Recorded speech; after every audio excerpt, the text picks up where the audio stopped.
जी अस्सलाम वालेकुम स्टूडेंट्स, क्या हाल है? ठीक है आप?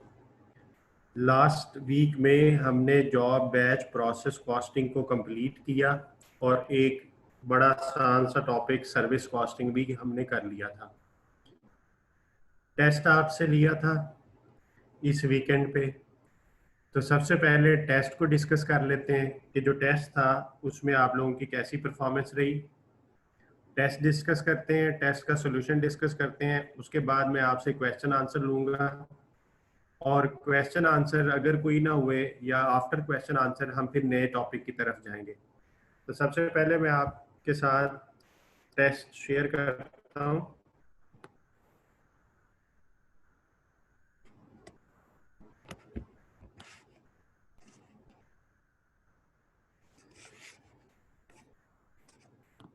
थर्टी 39 स्टूडेंट्स ने ये टेस्ट अटेम्प्ट किया था।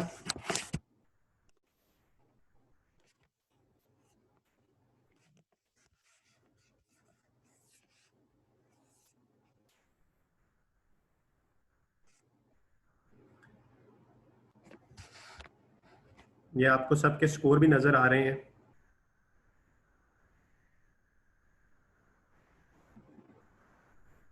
19 आउट ऑफ 19, 16 भी हैं, 14 भी हैं, अगेन 16, 14, 13, 16, 14, 16, 19, अगेन 19, 16, 19, 17 भी है, 13, 15, 13। तो ये आपने देखा कि ऑलमोस्ट 4 से 5 बच्चों के 19 आउट ऑफ 19 मार्क्स आए हैं। बाकी जिनके 16, 17 है या इवन 15 है तो वो भी मोस्टली करीब करीब ही हैं। तो टेस्ट का मकसद जो है वो अपने आप को बेहतर करना होता है। अच्छा, ये जो ऑनलाइन टेस्ट है इसमें आपको काफ़ी टाइम मिल जाता है टेस्ट करने के लिए। आप एक दफ़ा पढ़ लेते हैं, फिर तैयारी कर लेते हैं, फिर तैयारी करके आंसर लगाते हैं या नेट से सर्च करके आंसर चेक करते हैं। आइंदा से मैं जो टेस्ट लूँगा ना, वो टेस्ट मैं आपका क्लास के दौरान लूँगा। क्लास के दौरान मैं लिंक शेयर करूँगा और मैं आपको उसका टाइम भी उतना ही दूंगा जितना पेपर में होता है। मसलन पेपर आपका 2.5 घंटे का है, 2.5 घंटे का मतलब है कि 150 मिनट्स है आपके पास, 150 मिनट्स है। 150 मिनट्स में आपने 100 मार्क्स का पेपर करना है। तो आपको एक नंबर के बदले में कितने कितने मिनट्स दिए जाते हैं? That is 1.5 minute. तो अगर मैंने आपसे 19 मार्क्स का क्वेश्चन पूछा है, 19 मार्क्स का पेपर दिया है, तो 19 के लिए जो टाइम है वो 28.5 मिनट्स होना चाहिए मैक्सिमम। ठीक है? तो आइंदा से मैं जब टेस्ट लूंगा मैं ड्यूरिंग क्लास आपसे लिंक शेयर करूंगा और आपने उसी वक्त उसको करना है, क्योंकि जब मैं आपसे लिंक शेयर 24 घंटे के लिए कर देता हूं तो फिर उसमें होता यह है कि आप लोग उसको सर्च करते हैं, आप उसको पढ़ते हैं, पढ़ने के बाद जाके टिक करते हैं। तो अगर 19 आउट ऑफ 19 आपके आ भी गए हैं तो वो मुझे उसमें यह है कि आपने उसको पता नहीं कितने टाइम में किया है। कल एक स्टूडेंट ने मुझे मैसेज किया, कहता सर मैंने ना आधे घंटे में जल्दी जल्दी किया है। तो मैंने कहा इसका मतलब है कि हर बच्चा इसको आधा घंटा घंटा, मेरी तरफ से हो सकता है वो 24 घंटे इसको सर्च करता रहता हो। तो ये एक अच्छा वे नहीं है। मैं आइंदा से आपसे टेस्ट क्लास के दौरान शेयर करूंगा लिंक, और सिर्फ डेडिकेटेड टाइम होगा, 10 मिनट 15 मिनट, जितने मार्क्स होंगे उस हिसाब से एज पर स्टैंडर्ड में आपको टाइम अलाउ करूंगा और उस टाइम के दौरान ही आप टेस्ट अटेम्प्ट करेंगे और फिर क्लास में ही मैं आपको उसका रिजल्ट दे दिया करूंगा। तो आइंदा से हम टेस्ट इस तरीके से लेंगे। ठीक है जी। लेकिन अब इस फ्लेक्सिबिलिटी के बावजूद जिन बच्चों के नंबर लेस देन 50% हैं उनसे मेरी रिक्वेस्ट है वो पढ़ना शुरू कर दें। अगर उन्होंने अभी तक नहीं पढ़ना स्टार्ट किया तो उनको कोई पास नहीं करा सकता सवाए उनके अपने आप के। यानी अगर वो अब से भी पढ़ना शुरू कर देना तो 50% नंबर लेके आप पास हो जाएंगे। और जो अच्छा पढ़ रहे हैं वो इसको कंटिन्यू रखें, तो इंशाल्लाह अच्छा स्कोर भी उनका आ जाएगा। अब मैं क्वेश्चंस को डिस्कस करता हूँ कि सवाल क्या थे, फिर आप अपनी गलतियां देख लीजिएगा। पहला क्वेश्चन था, the joint production cost should be allocated. किस बेस पे जॉइंट कॉस्ट को एलोकेट किया जाता था? On the basis of selling price, to byproducts, on the basis of cost after separation, on an authoritatively selected and consistently applied basis। तो पहले का answer D है। ये मैंने राइट आंसर, ये आंसर की आपके साथ शेयर की है, तो ये पहले का आंसर डी है। कहना क्या चाहता है कि जॉइंट कॉस्ट जो है वो एलोकेट होती है उस बेसिस पे कि जो एक दफा हमने सेलेक्ट कर लिया और फिर कंसिस्टेंटली हमने उसको फॉलो किया।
जी, पहला क्वेश्चन क्लियर हो गया होगा आपको कि जॉइंट प्रोडक्शन कॉस्ट को एलोकेट किया जाता है किसी एक मेथड पे और फिर उसी को कंसिस्टेंटली फॉलो किया जाता है।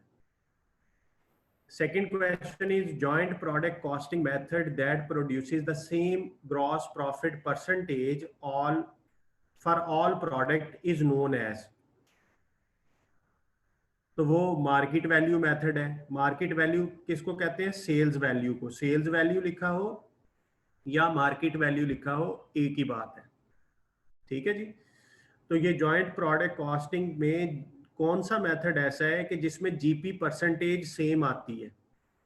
जीपी होता है ना ग्रॉस प्रॉफिट, यानी sale price minus cost of sale करके जो आंसर आएगा वो जीपी कहलाता है।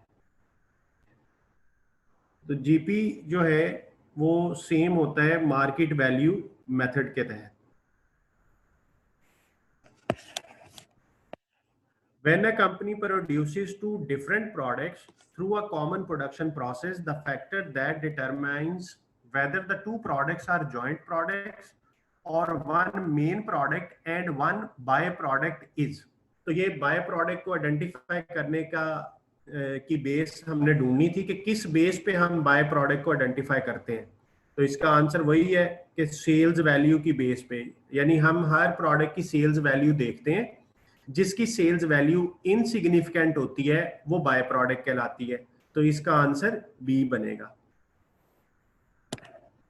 The basic objective of the following of allocating the joint cost of a processing center to the various products is to, कहते हैं हम जो जॉइंट कॉस्ट को एलोकेट करते हैं डिफरेंट प्रोडक्ट्स में, उसका बेसिक ऑब्जेक्टिव क्या है?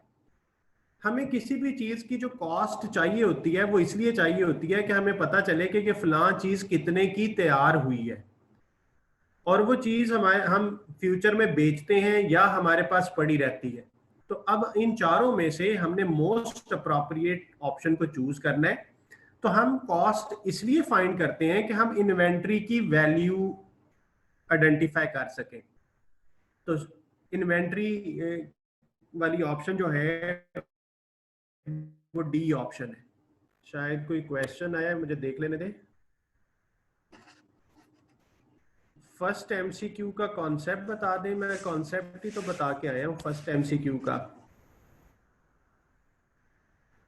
जी, जॉइंट कॉस्ट कहता है एलोकेट की जाती है किस तरीके से। वैसे तो तरीके हमने पढ़े हुए हैं, सेल प्राइस बेसिस पे करते हैं हम उसको यूनिट्स की बेस पे करते हैं, एनआरवी की बेस पे करते हैं। तो हमने किस बेस पे करना है, तो कहते हैं ऑन अथॉरिटेटिवली सिलेक्टेड, यानी तीनों में से जो आपको बेस्ट लगे वो मेथड आप चूज करें और फिर उसको कंसिस्टेंसी के साथ अप्लाई करें।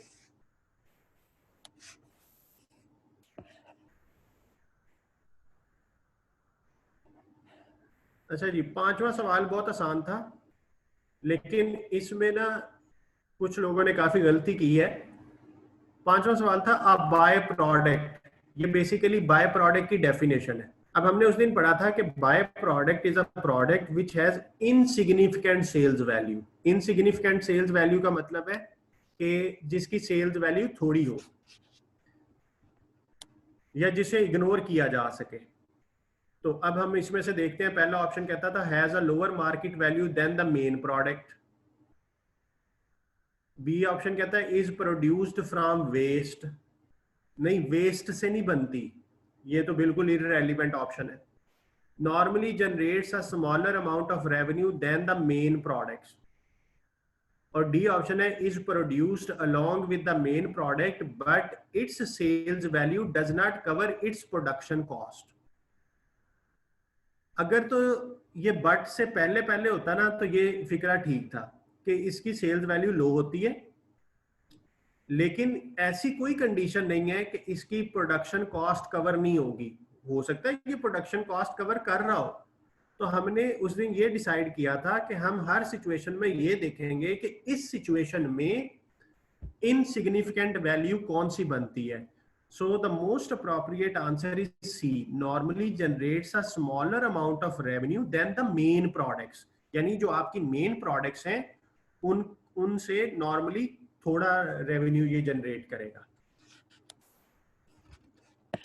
हाइपोथेटिकल मार्केट वैल्यू और एनआरवी इज इक्वल टू, ये तो फॉर्मूला ही है, ये हमने उस दिन पढ़ा था, sale price after further processing minus further processing cost.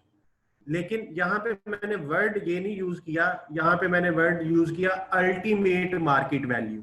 तो अल्टीमेट मार्केट वैल्यू का मतलब होता है कि जब ये कंप्लीट होगी तो कंप्लीट होने के बाद ये कितने का सेल होगी, और उसमें से लेस कर दें स्प्लिट ऑफ पॉइंट के बाद की कॉस्ट। स्प्लिट ऑफ पॉइंट के बाद की कॉस्ट को क्या कहते हैं, फर्दर प्रोसेसिंग कॉस्ट।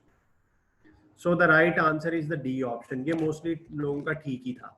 हाँ, इस क्वेश्चन में ट्विस्ट हो सकता था कि अगर मैं हाइपोथेटिकल लिख दी देता, एनआरवी ना लिखता, तो फिर आपको मसला होना था। तो आपने यहाँ से ये बेसिकली क्वेश्चन देने का मकसद ये था कि आपको ये भी पता हो कि एनआरवी का दूसरा नाम हाइपोथेटिकल मार्केट वैल्यू होता है। तो ये याद रखना है आपने। पेपर में जब वो सवाल देगा तो वो एनआरवी साथ नहीं लिखेगा, वो सिर्फ लिखेगा hypothetical market value.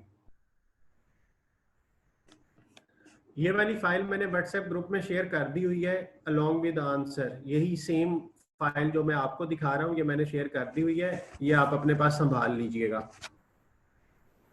The ultimate market value of a product x is 20 per unit. The processing cost after split of point is 5 per unit and marketing and admin expenses are 1 per unit. If 10,000 units are produced in a period, the hypothetical market value, अब देखें hypothetical market value का formula था ultimate market value minus further processing cost. तो 20 minus 5 करेंगे तो 15 आएगा per unit, और आपके 10,000 यूनिट हैं तो जब मल्टीप्लाई करेंगे तो 150,000 होगा। तो hypothetical market value is 150,000. So the right answer is A. अब कुछ लोगों ने सेलिंग एडमन को भी लेस किया तो उनकी बन गई मार्केट वैल्यू 14 को 10,000 से ज़रब दी तो वो बना 1,40,000। तो याद रखिएगा एनआरवी में सिर्फ दो चीजें लेनी होती हैं, एक सेल प्राइस और एक फर्दर प्रोसेसिंग कॉस्ट। उसके अलावा उसने एडमन, सेलिंग, मार्केटिंग जो भी खर्चे बताए हैं वो नहीं लेने एनआरवी की कैलकुलेशन में। A separable cost is, separable cost जो है वो उस कॉस्ट को कहते हैं जो स्प्लिट ऑफ पॉइंट के बाद इंकर हो, क्योंकि जो स्प्लिट ऑफ पॉइंट से पहले कॉस्ट इंकर होती है ना वो जॉइंट कॉस्ट कहलाती है, और जो स्प्लिट ऑफ पॉइंट के बाद इंकर होती है उसे सेपरेबल कॉस्ट कहते हैं।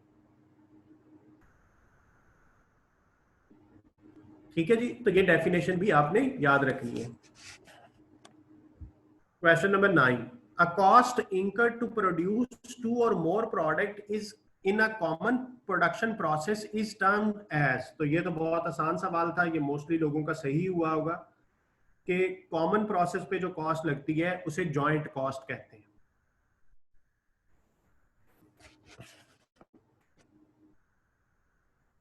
The Marhaba company produces 5,000 units of X and 4,000 units of Y in a joint production process. If the weight factor of 2 is assigned to each unit of product X and weight factor 4 is assigned to each unit of Y, the weighted number of units। अब देखें wait factor क्या चीज है, उसने कहा कि x के एक यूनिट को मैं 2 के बराबर रखूं, यानी x is equal to 2, y is equal to 4। अब x के कितने यूनिट बनाए हैं, 5000, तो इसका मतलब है x के 10,000 हो जाएंगे अगर वेट डबल हो। वेटेज मीन किसके बराबर रख रहा है, तो कहता है अगर x का वेट 2 हो तो ये 10,000 हो जाएंगे, और y का वेट जो है वो 4 हो तो y के यूनिट्स आपने बनाए थे 4000, तो इसका आंसर 16,000 हो जाए। तो ये जी x 10,000, y 16,000, ये कॉन्सेप्ट भी याद रखिएगा। Under generally accepted accounting principles which of the following joint allocation method is not acceptable, कहता है कौन सा एक्सेप्टेबल नहीं है। क्वांटिटेटिव और फिजिकल यूनिट ये होता है, ये एक्सेप्टेबल है। एनआरवी होता है, कांस्टेंट ग्रॉस प्रॉफिट मार्जिन भी होता है, तो इसलिए मोस्ट अप्रोप्रिएट क्या होगा, all of the above methods are acceptable under GAAP. ठीक है, अगर हम ऊपर में से तीनों को में से किसी एक को सिलेक्ट करते हैं तो वो गलत हो जाना था, इसलिए हमारी मजबूरी थी कि यहाँ पे डी ऑप्शन को सिलेक्ट करना पड़ रहा है, क्योंकि तीनों मेथड यूज होते हैं। अच्छा, यहाँ पे कुछ लोगों को कंफ्यूजन हुई होगी कि ये जो कांस्टेंट ग्रॉस मार्जिन है ये उसी का दूसरा नाम है सेल्स वैल्यू मेथड का। कांस्टेंट ग्रॉस मार्जिन मेथड कौन सा होता है, ये सेल्स वैल्यू मेथड का ही दूसरा नाम है। तो हो सकता है किसी ने ये नया नाम समझ के इसको टिक कर लिया हो।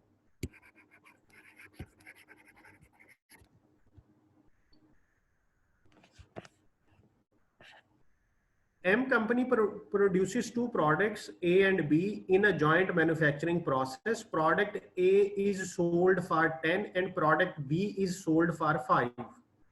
In January, 10,000 units of A, 15,000 units of B were manufactured. The joint cost in January was $75,000. Additional processing cost after split of point is 15 for product A, $10,000 for product B. Based on the above data, the joint allocation to the product A and product B under NRV method would be। अब NRV method के तहत हमने ये काम करना है, तो अब हमें सबसे पहले NRV बनानी पड़ेगी।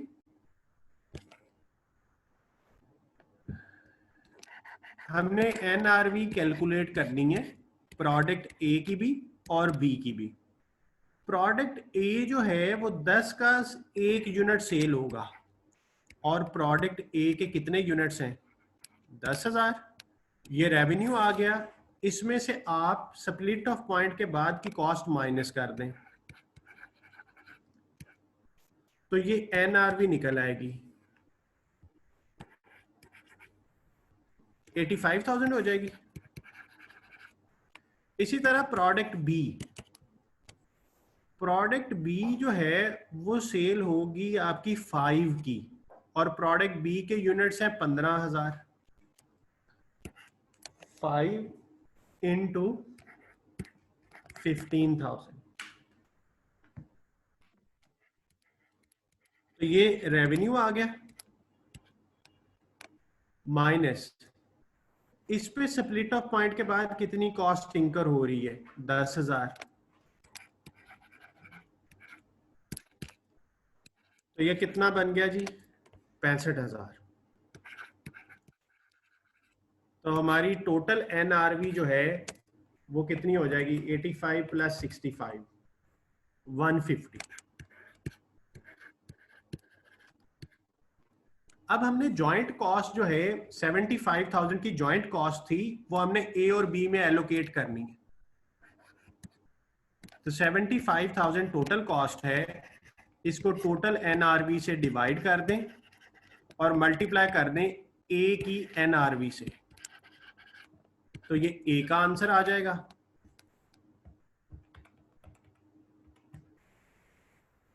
42,500। इसी तरह बी को जब करेंगे तो जॉइंट कॉस्ट 75,000 है divided by total NRV multiplied by NRV of B, तो ये बन जाएगा जी 32,500। तो ये कॉस्ट हमने एनआरवी की बेस पे एलोकेट कर दी और इसका टोटल 75,000 ही होगा। तो यहां से राइट आंसर जो है वो हमारा सी ऑप्शन बन जाएगा। तो ये हमने जी एनआरवी की बेसिस पे कॉस्ट को एलोकेट किया।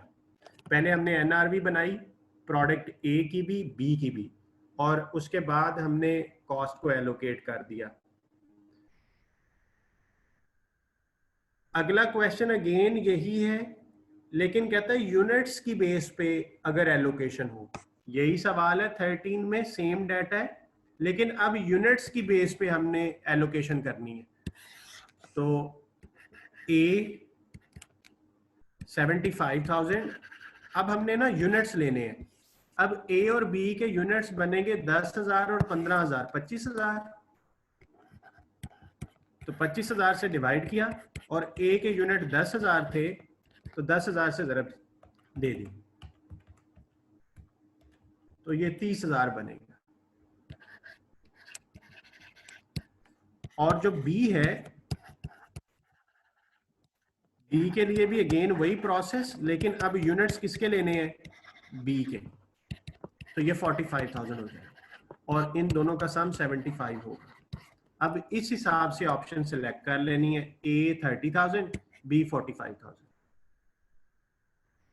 ये जो कैलकुलेशन वाले सवाल थे इनके मैंने दो दो नंबर एलोकेट किए थे, जो थ्योरेटिकल थे उनका 1-1 है, इसीलिए टोटल 19 बना था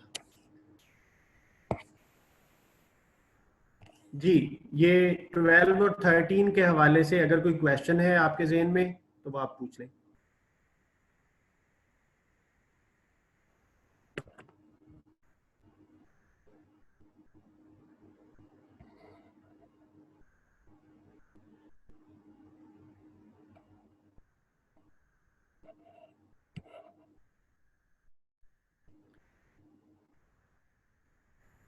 जी 12-13 क्लियर है।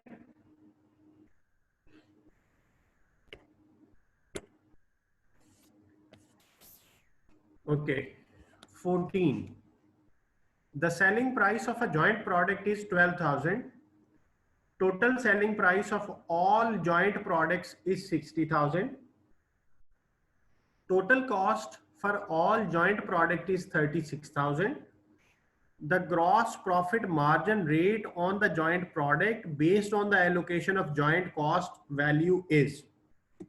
अब देखें ये उसने ना जीपी मार्जिन पूछा है। अब जीपी मार्जिन तो हमने फाइनेंशियल अकाउंटिंग में पढ़ा होता है कि जीपी परसेंटेज किसके बराबर होती है, जीपी डिवाइडेड बाय सेल्स।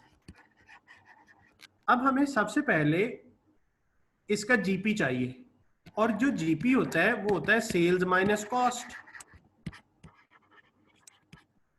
तो हमें इस प्रोडक्ट की सेल्स तो पता है 12,000, हमें इसकी कॉस्ट नहीं पता। उसने हमें टोटल कॉस्ट दी हुई है, कहता है कि 36,000 टोटल कॉस्ट है और उसको हमने सेल्स वैल्यू की बेस पे एलोकेट करना है।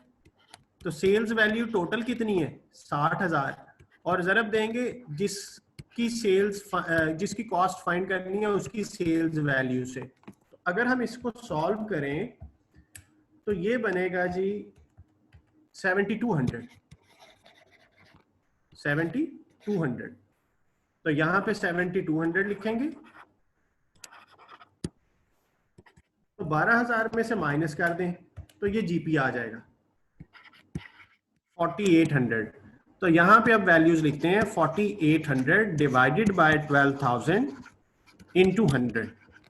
तो ये 40% होना चाहिए, देख लें जी 40% ही है। तो ये था जी, यहाँ पे जीपी परसेंटेज निकालनी थी। तो जीपी परसेंटेज कैसे निकलेगी? सबसे पहले जीपी पता होना चाहिए, और जीपी होता है सेल्स माइनस कॉस्ट। तो कॉस्ट किस बेसिस पे एलोकेट करनी है? रेवेन्यू की बेस पे। तो रेवेन्यू उसने टोटल भी दिया हुआ था और इस एक प्रोडक्ट का टोटल भी दिया हुआ था। तो हमने टोटल कॉस्ट को टोटल रेवेन्यू से डिवाइड किया और फिर उसको मल्टीप्लाई कर दिया जिस प्रोडक्ट की कॉस्ट फाइंड करनी है उस प्रोडक्ट के रेवेन्यू से, जैसे हम अभी ऊपर वाले स्टेप में करके आए हैं, सेम वही है जी। 15, ये क्वेश्चन थोड़ा सा टेक्निकल था। The PD company produces 4 grades of G, decorative, basic, foundation and P. ये समझ लें कि 4 तरह की प्रोडक्ट्स हैं इसकी। From 10 tons of raw material, the company produces 5 tons of D, 3 tons of B, 1 ton of foundation and 1 ton of P. The cost of the raw material is 12 per ton. On the physical basis, how much of the cost of 90 tons of the raw material should be allocated to P? अब देखें, इसकी 4 products हैं, decorative, D, B, F and P. ये मैंने उनके नामों के short form ले लिए। तो कहता है 5 टन्स डी है, 3 टन्स ऑफ बेसिक है, 1 टन ऑफ फाउंडेशन है और 1 टन ऑफ पी है। इसका मतलब है 5 और 3 8 9 10, टोटल 10 टन है। तो यहां से हमें रेशो पता चल गई। आगे क्या कहता है? The cost of the raw material is 12 पर टन, यानी 1 टन की कॉस्ट 12 है। On a physical basis, how much of the cost of 90 tons of raw material should be allocated to P grade? तो इसका मतलब ये हुआ कि 90 टन्स, 90 टोटल क्वांटिटी है, डिवाइडेड बाय 10 इनटू P। तो P कितना है? 1 है, क्योंकि P की रेशो क्या बनेगी? 1/10। तो ये इसको सॉल्व कर लें तो ये बना 9 टन्स, और 1 टन का रेट $12 है। तो इसका मतलब है पी की कितनी कॉस्ट बनेगी? 12 को 9 से जरब दे दें, 108। So this is the right answer.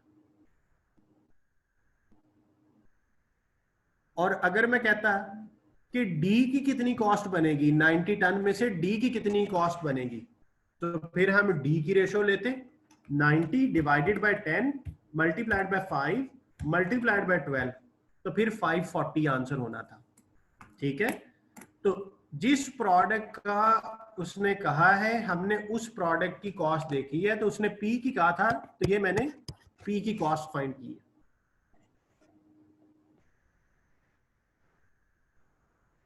जी, इस 15 क्वेश्चन से रिलेटेड अगर किसी को कोई इशू है तो वो सवाल पूछ ले।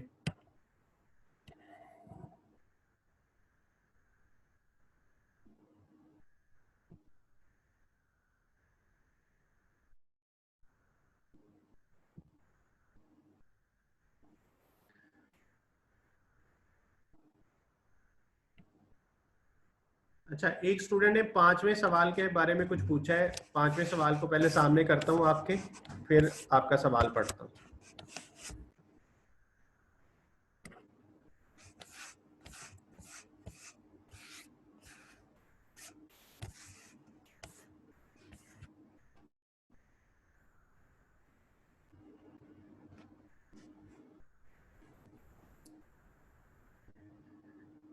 जी, ये पांचवा सवाल नजर आ रहा है। अब स्टूडेंट का सवाल सुनिएगा। स्टूडेंट ने कहा है कि सर पांचवें क्वेश्चन में पहली ऑप्शन गलत कैसे है। पहली ऑप्शन गलत कैसे है, यानी उस स्टूडेंट को लगता है कि पहली ऑप्शन इसका आंसर होना चाहिए था।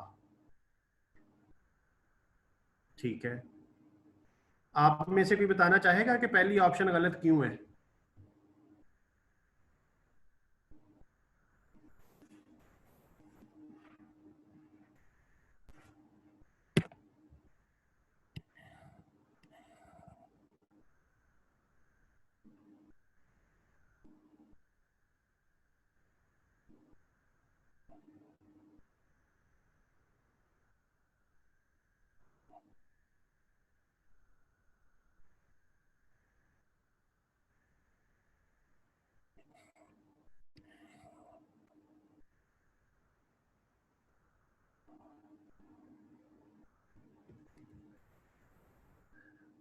जी सही है, आप लोग मुझे बता रहे हैं इसकी रीजन।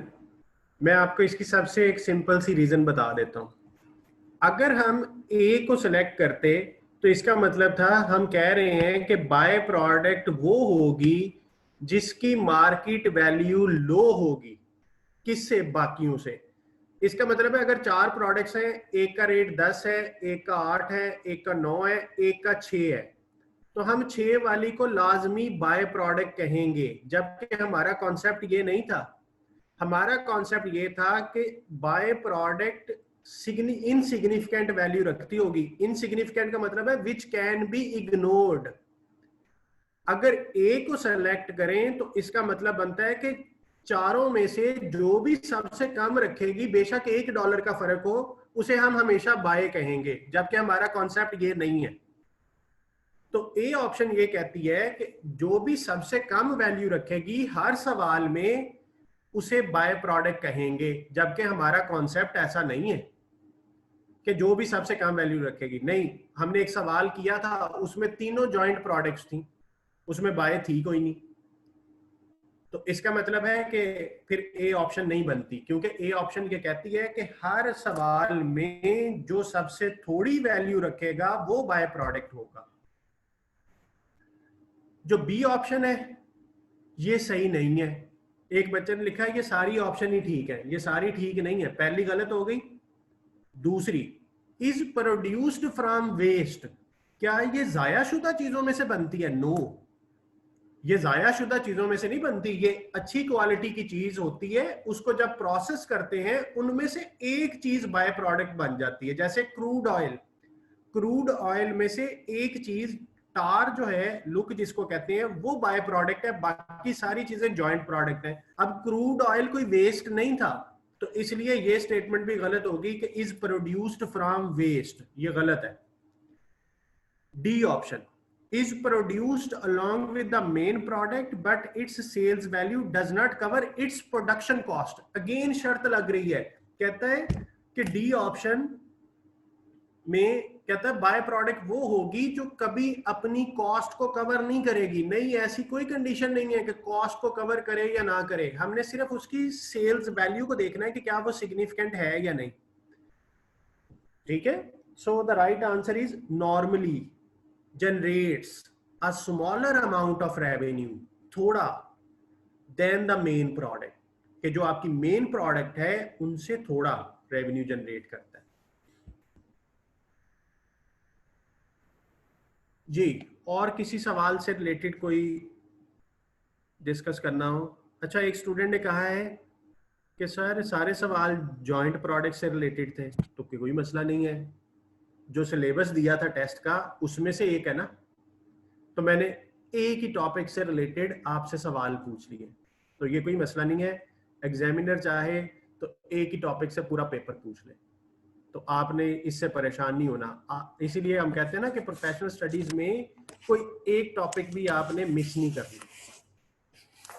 ठीक है, तो ये कोई इशू नहीं है कि मैंने एक से ही पूछ लिया है।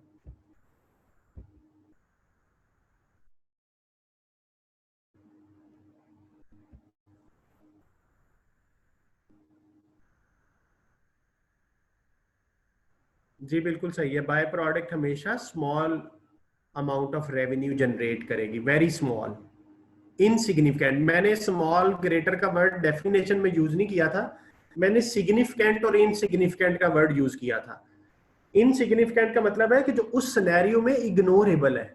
जैसे मैंने एक सवाल कराया तो बाकियों की वैल्यू मिलियंस में थी और एक 1000 में आ गई, तो मिलियन वाले बिजनेस में 1000 कुछ नहीं होता, तो वो इग्नोर हो सकता है।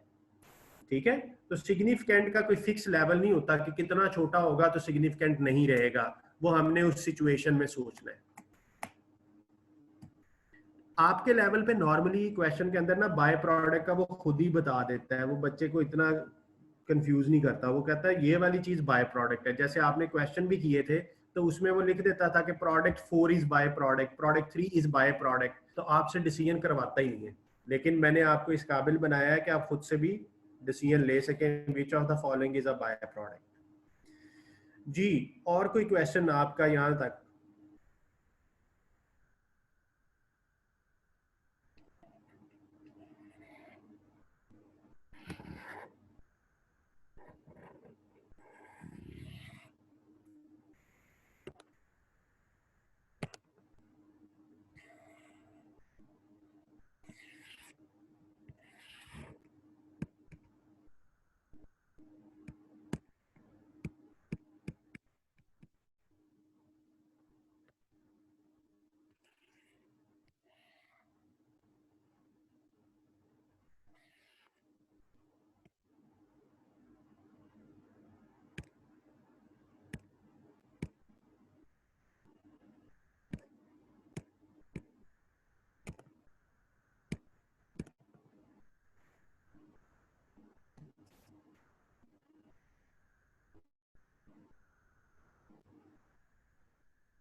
अच्छा जी, एक स्टूडेंट ने कहा है कि बीपीपी की टेक्स्ट बुक में जो एग्जांपल्स हैं वो समझा दें जॉइंट और बाय प्रोडक्ट की।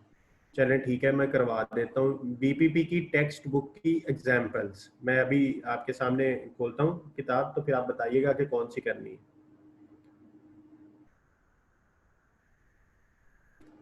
पेपर की डेट आपसे शेयर हो जाएगी, वो अभी उसकी कोई डेट डिसाइडेड नहीं है, बता देंगे आपको।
जी, जिस स्टूडेंट्स ने मुझे कहा था कि एग्जाम्पल करा दें, वो मुझे बताए कौन सी एग्जाम्पल करानी है। मैंने यहाँ से शुरू हो रहा है जॉइंट और बाय प्रोडक्ट का concept.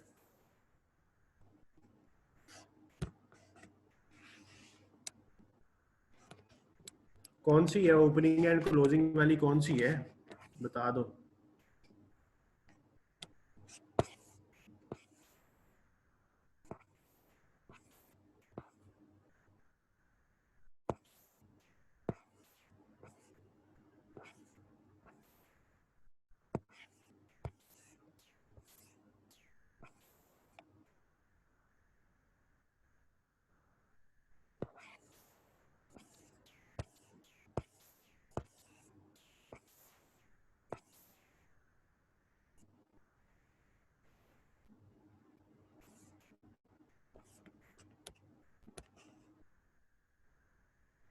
Four point two, okay.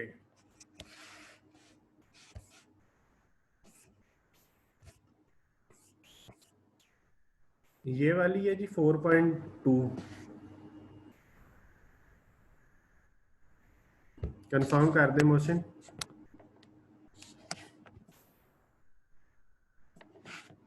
ये जो आपके सामने स्क्रीन पे 4.2 नजर आ रही है जी, ठीक हो गया।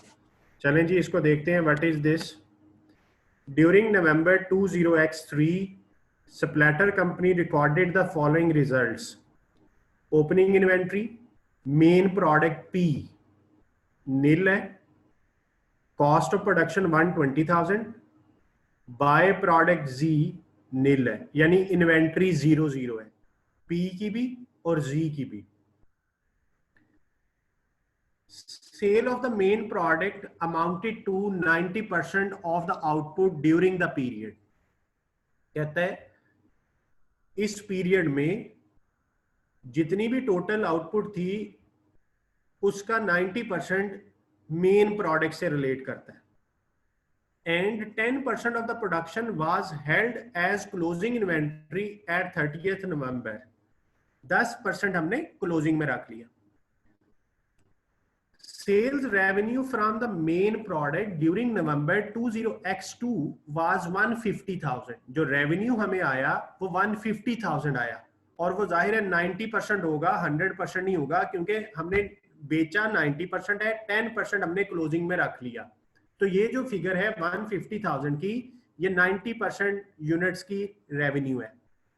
अब product a byproduct Z is produced and output has a net sales value। net sales value से मुराद है कि after cost of this output $700 was sold during the month and 300 was still in inventory। यानी जो product Z है उसकी जो total sales value है वो 1000 है, $700 बेच दिया और $300 हमारे पास इन्वेंट्री में है। Calculate the profit for November using 4 methods of accounting for byproduct। अच्छा, बाय प्रोडक्ट से आने वाले जो पैसे होते हैं ना उसको 4 तरह से ट्रीट किया जाता है। बाय प्रोडक्ट से जो पैसे आते हैं उसको 4 तरीकों से ट्रीट किया जा सकता है। अब पहला तरीका जो है वो कौन सा वो यूज करने लगा है, income from by product added to sales, यानी उसे हमने सेल्स में ऐड किया।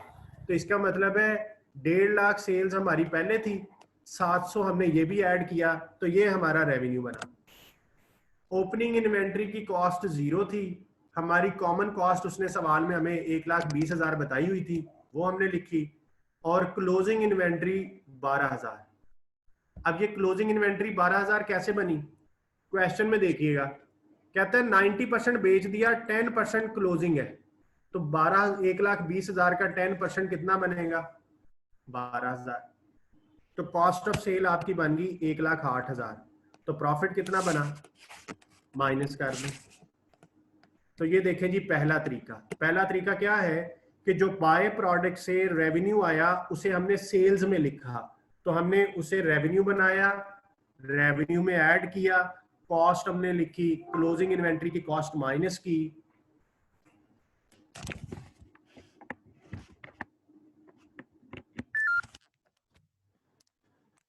जी, तो ये प्रॉफिट आ गया। पहले तरीके के हवाले से किसी को कोई कंफ्यूजन है तो पूछ लें।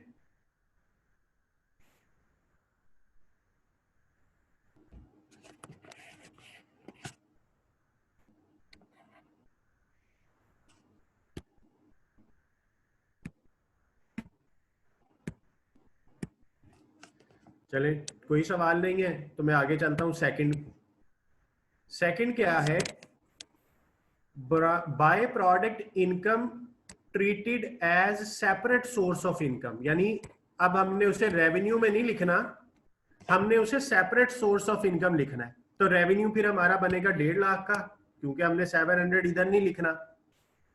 ओपनिंग, प्रोडक्शन कॉस्ट, क्लोजिंग उसी तरह, ये आ गया, ये 42,000 बना। अब अदर इनकम, आपने एफएफए में पढ़ा था कि अदर इनकम जो है वो बिल्कुल आखिर पे आती है इनकम के फाइनल होने के बाद। तो अदर इनकम आई तो कितना बन गया, 42,700। तो बताएं दूसरे में कोई मसला है? पहले में क्या किया था, रेवेन्यू के अंदर ऐड किया बाय प्रोडक्ट को।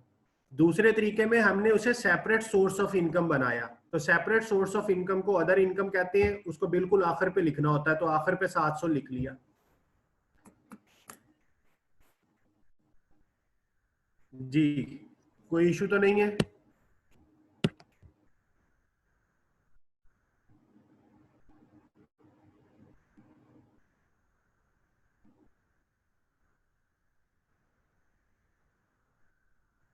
काशिफ, आपने कहा है कि बीपीमी में ये सवाल तो नहीं है। बेटा, आपको अभी तक ये नहीं पता चला कि एक चीज टेक्स्ट बुक होती है, एक चीज किट होती है। आप जो करते हैं वो किट है। इस बच्चे ने मुझे टेक्स्ट का कहा था कि बीपीपी की टेक्स्ट बुक में ये वाली इलस्ट्रेशन है, जिस तरह कैप्लान की टेक्स्ट बुक है जिससे हम पढ़ते हैं, बीपीपी की भी टेक्स्ट बुक है। तो सारे बच्चे, ये जिस मोहसिन ने मेरा ख्याल बताया था, तो वेल्डन, आप अगर बीपीपी को भी साथ साथ पढ़ रहे हैं, बाकी लोग भी देख लिया करें, ठीक है? तो ये बीपीपी की टेक्स्ट बुक है। जो काशिफ आप समझ रहे हो वो बीपीपी की किट है। किट में सिर्फ एमसीक्यूज होते हैं, उसमें ये टेक्स्ट नहीं होता। अच्छा जी, तीसरा तरीका, तीसरा तरीका देखते हैं। कहता है sales income of the by product deducted from cost. तीसरे मेथड में कहता है कॉस्ट में से कम कर दो, जो हमने पढ़ा हुआ है पहले भी, कि हम क्या करें कि उसको कॉस्ट में से कम कर दो। तो देखो रेवेन्यू उतना ही लिखा, 700 रुपया माइनस कर दो कॉस्ट में से। अब इन्वेंट्री भी 10%, 11,930 बनेगी, क्योंकि 1,19,300 का 10% लेंगे तो 11,930 बनेगी। अब आपका प्रॉफिट ये आ गया।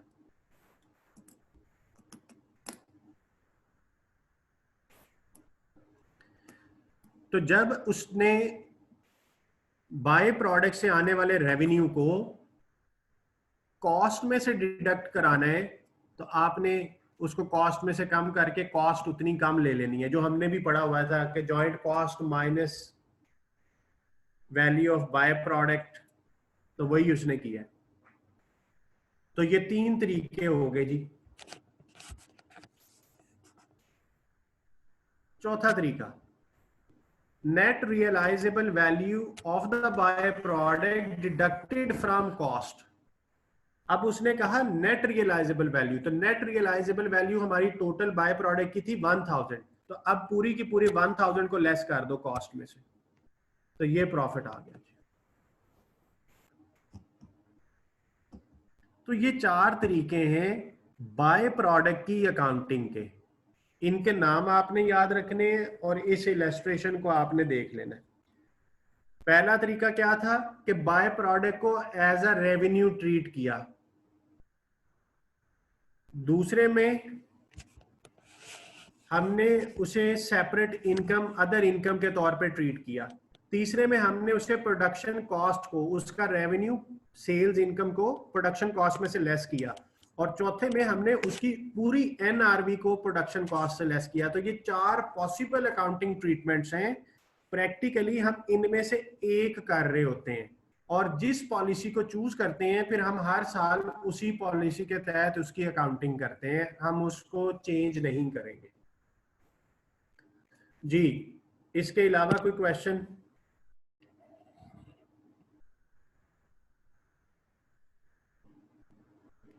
कैप्लान की तो मैंने सारी अंडरस्टैंडिंग्स करवाई थी। कैप्लान की तो मेरा ख्याल है रहनी नहीं चाहिए। मैं फिर भी देख लेता हूँ कि क्या है।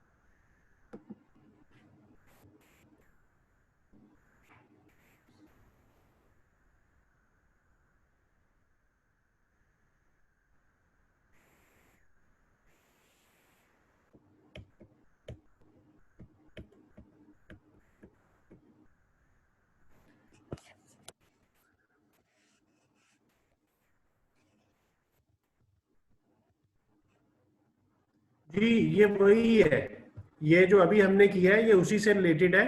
रिक्वायरमेंट देखें, what would be the cost per ton of M monuments and granite slab assuming that the grid is accounted for as other income. यानी आपने अदर इनकम बनाना है, तो अभी हमने अदर इनकम का फॉर्मेट पढ़ा है ना, ये सेम वही है।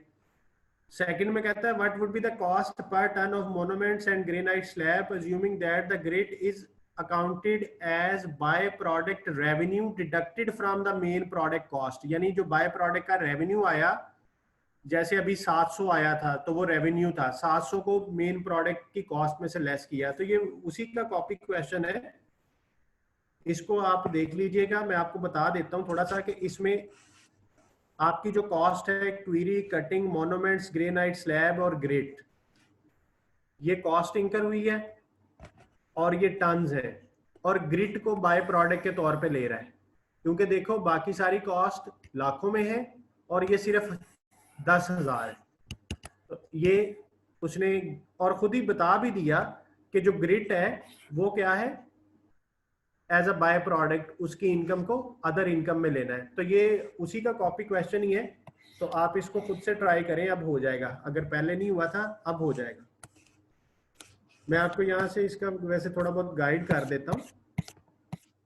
Test your understanding 9 4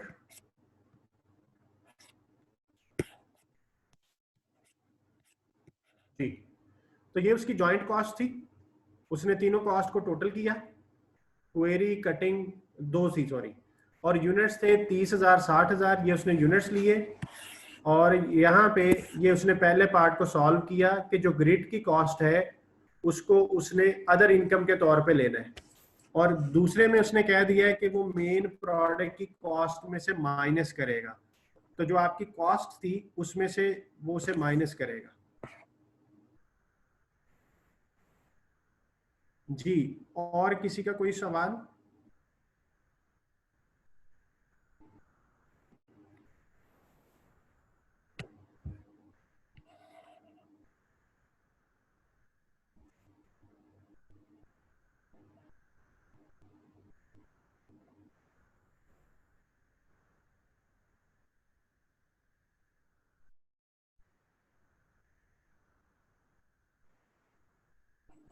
ji, kit हो गई है तो बहुत अच्छी बात है। इन चीजों को आपने याद भी रखना है, ठीक है, भूलना नहीं है।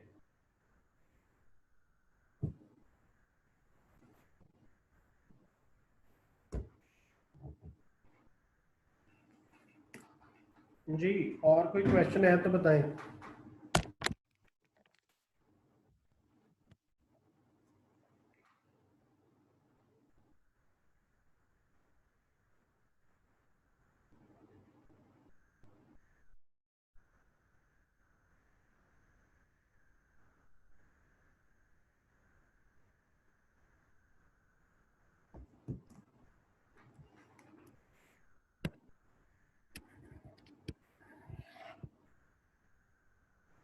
Test your understanding 7।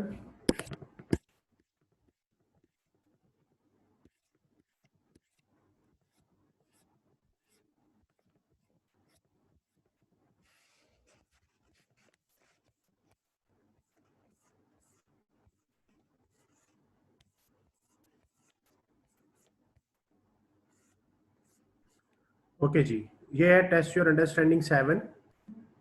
A company operates a manufacturing process which produces joint products A and B and byproduct C. अब देखिए उसने खुद ही बता दिया कि बाय प्रोडक्ट कौन सी है, C।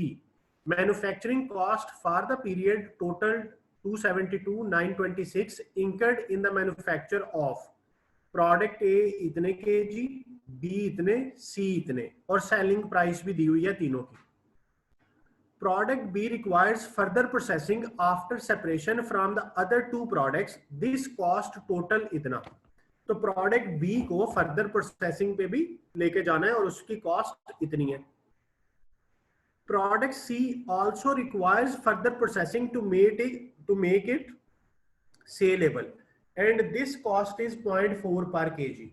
Calculate the total profit earned by product A and B in the period using the NRV income to apportion the joint cost. Assume that the byproduct are deducted from the manufacturing cost. ठीक है, ये मैं आपको इधर कर देता हूं जी.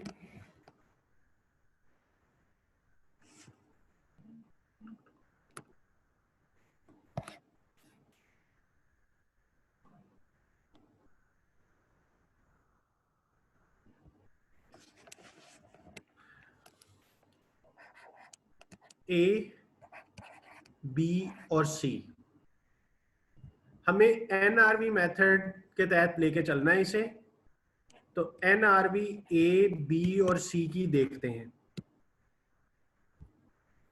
Selling price जो है वो ए की 6.1 है और ए ने फर्दर प्रोसेस होना ही नहीं है, तो इसकी एनआरवी 6.1 बनी.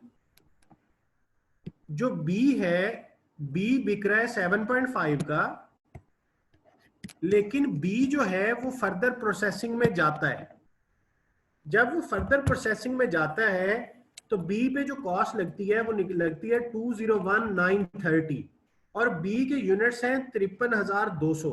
तो डिवाइड कर दें 53,200 से, तो पर यूनिट कितनी आई 3.795. तो मैं इसे 3.8 लिख रहा हूं. 3.8. तो ये इसकी फर्दर प्रोसेसिंग कॉस्ट बन गई. तो जब मैं 7.5 में से 3.8 लेस करूंगा तो 3.7 बची एनआरवी. इसी तरह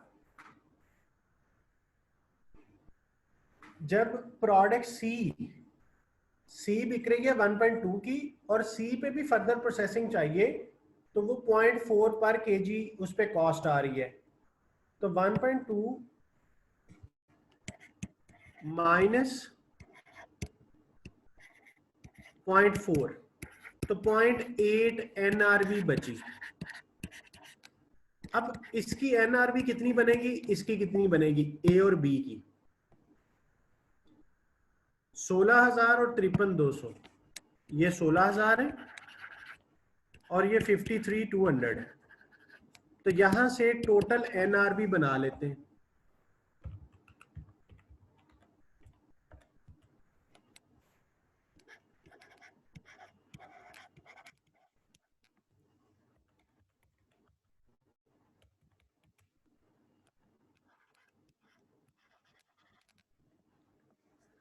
अच्छा, सी को तो हमने कॉस्ट एलोकेट नहीं करनी, क्योंकि उसने क्या लिखा हुआ था, calculate the total profit earned by product A and B in the period using the NRV basis to apportion the joint cost. Assume that the by product cost are deducted from manufacturing cost. कि जो by product है उसकी जो cost है वो हमने deduct करनी है. तो इसका मतलब है कि कॉस्ट जो है वो हमने इसकी बना लेनी है और इसकी एनआरवी जो है, इन दोनों का टोटल कितना बनेगा 196,840. तो ये total NRV I 294,440.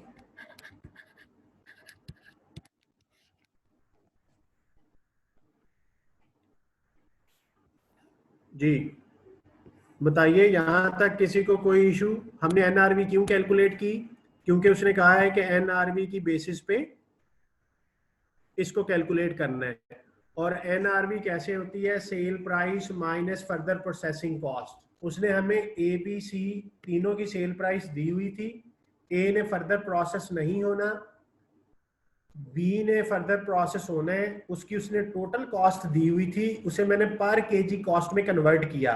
Total cost divided by total kgs of B, तो वो 3.8 बना. और सी की उसने ऑलरेडी पर केजी दी हुई थी.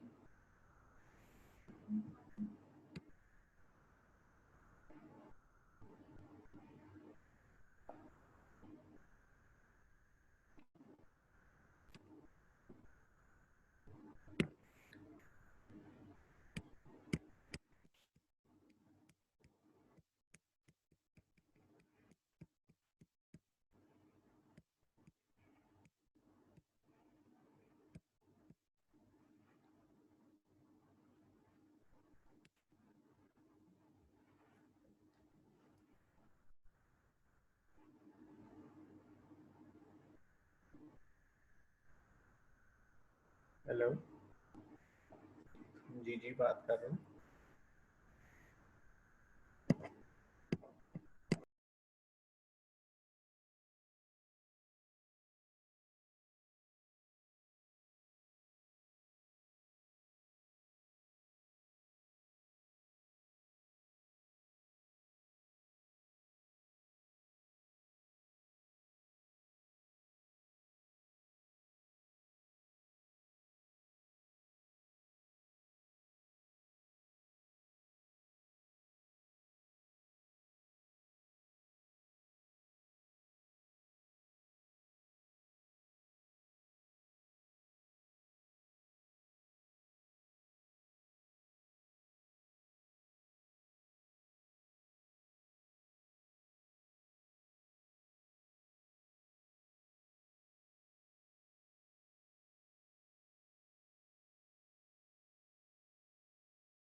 जी,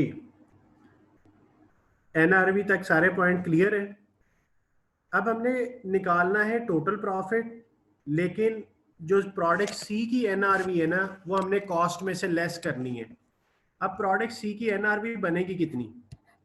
प्रोडक्ट सी के जो यूनिट्स हैं वो क्वेश्चन में बताए हुए हैं 2770, 2770।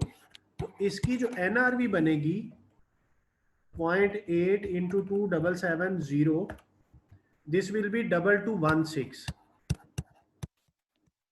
अब हमारे प्रोसेस की जॉइंट कॉस्ट है कितनी, वो देख लेते हैं क्वेश्चन से। इस प्रोसेस पे जो जॉइंट कॉस्ट इंकर हुई है वो ये 272,926, 272,926। उसमें से ये 2216 लेस करें तो ये बाकी की कॉस्ट बनी जो ए और बी में अपोर्शन करनी है। तो ये बना जी 27710। अब इसको हमने अपोर्शन करना है ए और बी में। तो पहले ए का शेयर निकालते हैं। 27710 डिवाइडेड बाय टोटल एनआरवी 29440 और मल्टीप्लाई कर दें ए की एनआरवी, और ए की एनआरवी है 97,600।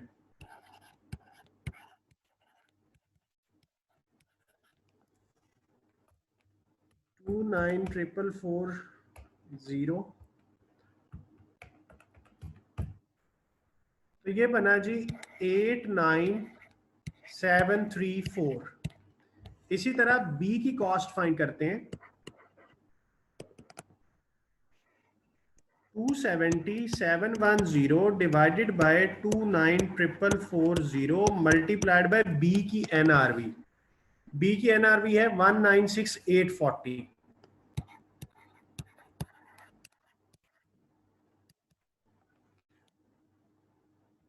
27710 डिवाइडेड बाय 294,440 मल्टीप्लाइड बाय 196840। तो ये आया 180,976 और इन दोनों का सम वही होगा 270,710। अब हमने बताना तो मेरा ख्याल है प्रॉफिट है, हमने प्रॉफिट बताना है। रिक्वायर्ड क्या था? Calculate the total profit. अब प्रॉफिट के लिए रेवेन्यू माइनस कॉस्ट करते हैं, ठीक है? तो कॉस्ट आपके सामने ये आ गई है और रेवेन्यू आपके सामने जो है वो इनका प्रॉफिट निकालना है। प्रॉफिट होता है रेवेन्यू माइनस कॉस्ट। तो प्रोडक्ट ए का प्रॉफिट, प्रोडक्ट ए का रेवेन्यू है 97,600 माइनस 89734, 97,600 माइनस 89734, तो ये इसका रेवेन्यू बन गया जी 7866।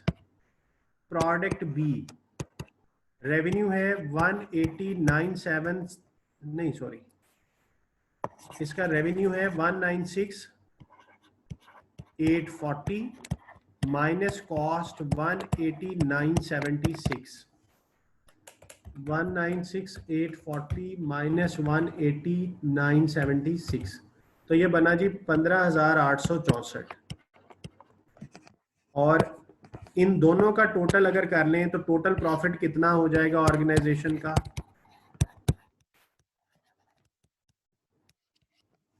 प्लस 7866, 23,730। तो ये इसका आंसर होगा जी टोटल प्रॉफिट का। प्रोडक्ट ए का बताना हो तो 7866, बी का बताना हो तो 15,864। देखो किया क्या, सवाल के मुताबिक हमने सारा कुछ किया है। क्वेश्चन कहता है कि 3 प्रोडक्ट्स हैं ए बी सी, सी से आने वाला जो पैसा है उसे प्रोडक्ट कॉस्ट में से लेस करना है, तो वो जॉइंट कॉस्ट में से लेस किया और एनआरवी कैलकुलेट हुई, क्योंकि एनआरवी की बेस पे हमने ये काम करना था, तो एनआरवी बनाई और प्रोडक्ट ए और बी का रेवेन्यू आ गया। मैं आपको इसका सोल्यूशन दिखा देता हूँ क्योंकि हम सोल्यूशन के करीब ही खड़े हैं। Test your understanding 7, 5, 6 and 7। ये देखें जी, उसने सबसे पहले, अच्छा उसने और मेरी कैलकुलेशन थोड़ी थोड़ी फर्क हो सकती है लेकिन कॉन्सेप्ट वही है। उसने पहले सी की एनआरवी बनाई 0.8, मैंने भी 0.8 बनाई है, फिर उसने उसे 2770 से ज़रब दी तो 2,70,710 आया, तो ये मेरा भी वही आया जी आंसर 2,70,710, ये वाला। उसके बाद उसने एनआरवी कैलकुलेट की, एक की 97,600 आई और एक की 1,97,070। अच्छा यहाँ राउंडिंग हुई है, राउंडिंग कहाँ हुई थी, यहाँ पे मैंने 3.8 लिखा है, उसने पूरी फिगर के साथ कैलकुलेट किया है, इस वजह से यहाँ पे राउंडिंग का डिफरेंस आया है। उसका 197 बन रहा है और मेरा जो है वो 196 है। तो अगर हम पूरी फिगर लेते तो फिर हमारा आंसर एग्जैक्ट सेम आना था, ठीक है। तो ये राउंडिंग की वजह से मैंने 3.8 कर दिया था, ये बेसिकली था 3.7956 इस तरह था कुछ, तो इसने पूरी फिगर ली है, इस वजह से वो ये आया। और ये देखें ये प्रॉफिट है और दोनों का प्रॉफिट 23,960 है और हमारा राउंडिंग की वजह से थोड़ा सा फर्क होगा, हमारा जो टोटल प्रॉफिट है वो 23,730 है। तो ये राउंडिंग की वजह से ये डिफरेंस आया है, अदरवाइज तरीका हमारा उसके साथ टैली है। ठीक है जी, क्वेश्चन समझ आ गया कि एनआरवी बनानी सबसे पहले, फिर जो बाय प्रोडक्ट की एनआरवी है उसे कॉस्ट में से लेस करना है। क्यों लेस किया, क्योंकि क्वेश्चन के अंदर मेंशन किया हुआ था कि जॉइंट कॉस्ट में से वो लेस करना है। जी बता दें, ये टेस्ट योर अंडरस्टैंडिंग 7 क्लियर है।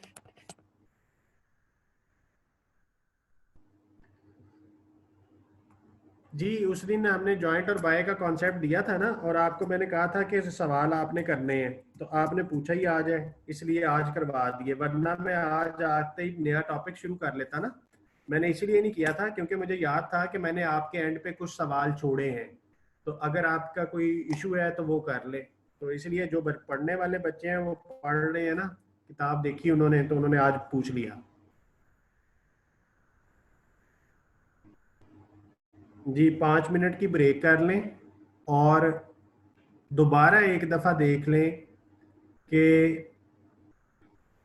कोई और सवाल तो नहीं रहता इस टॉपिक में से। 2216 कहाँ से आ गया, ये देख लेते हैं जी। ये 2216 कहाँ से आया यार? ये यही है सी की जॉइंट NRV 0.8 इंटू 277।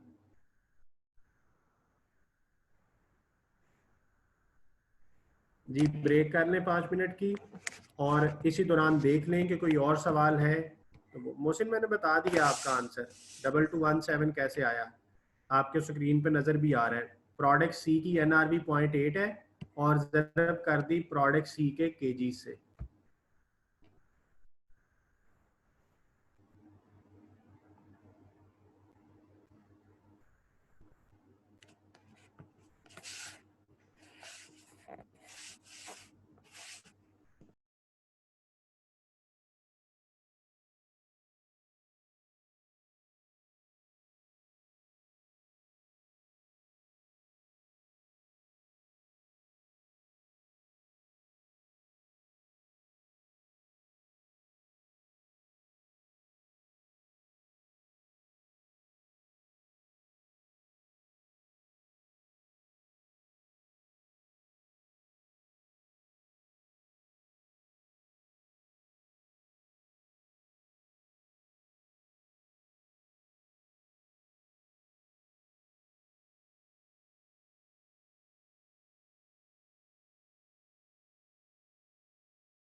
जी बच्चों, और कोई क्वेश्चन?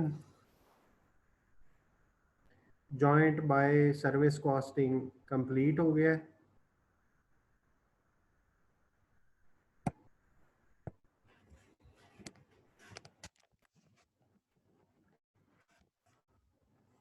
जी, कोई क्वेश्चन है तो पूछ लें।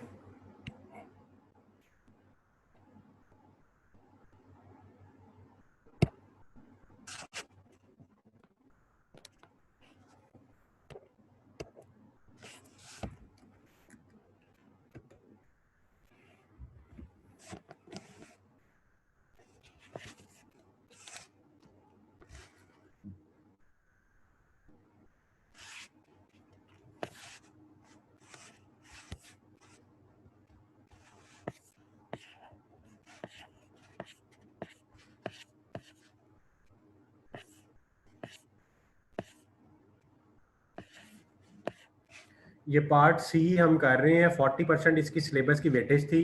अब्जॉर्प्शन कॉस्टिंग, मार्जिनल कॉस्टिंग, ये पहला टॉपिक था। फिर जॉब बैच सर्विस कॉस्टिंग दूसरा टॉपिक था। तीसरा टॉपिक इसमें प्रोसेस कॉस्टिंग था।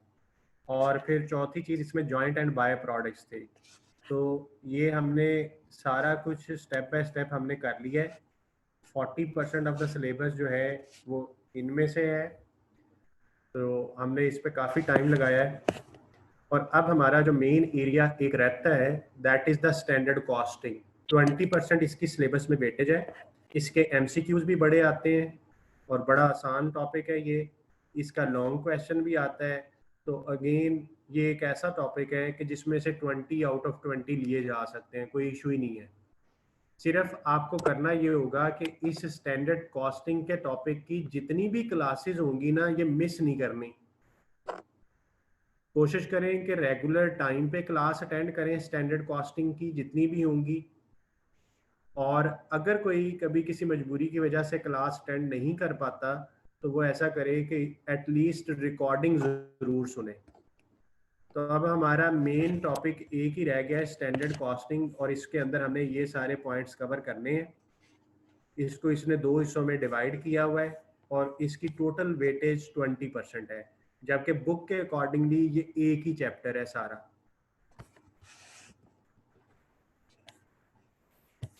और अगर मैं प्रीवियस सिलेबस की बात करूं तो जो पिछला ग्रिड था बी पार्ट, वो भी 20% वेटेज था। उसके उसमें मटेरियल, लेबर और ओवरहेड्स आते हैं। और उससे पिछला ग्रिड जो है वो भी 20% वेटेज थी उसकी। कॉस्ट क्लासिफिकेशन वगैरह हम कर चुके हैं और सिर्फ ये थ्योरेटिकल एरिया रहता है, जिसमें से ये पार्ट 2 जो है introduction to management accounting, data information और सोर्सेज ऑफ डाटा, ये थ्योरेटिकल एरिया है, ये हमारा कवर करने वाला रहता है। बाकी हम ये 1 वाला एरिया कवर कर चुके हैं, कॉस्ट क्लासिफिकेशन वाला है। और ये 4th वाला, ये भी एरिया हम कवर कर चुके हैं। 5th वाला कॉस्ट बिहेवियर भी कवर कर चुके हैं। लीनियर इक्वेशन और ग्राफ भी हमने पढ़ लिया हुआ। तो अब हमारा जो सिलेबस है वो सिर्फ मेन एक ही चीज़ रह गई है, स्टैंडर्ड कॉस्टिंग, जो कि 20% वेटेज रखता है। अगर आपका प्रीवियस से रिलेटेड कोई क्वेश्चन है तो पूछ लें।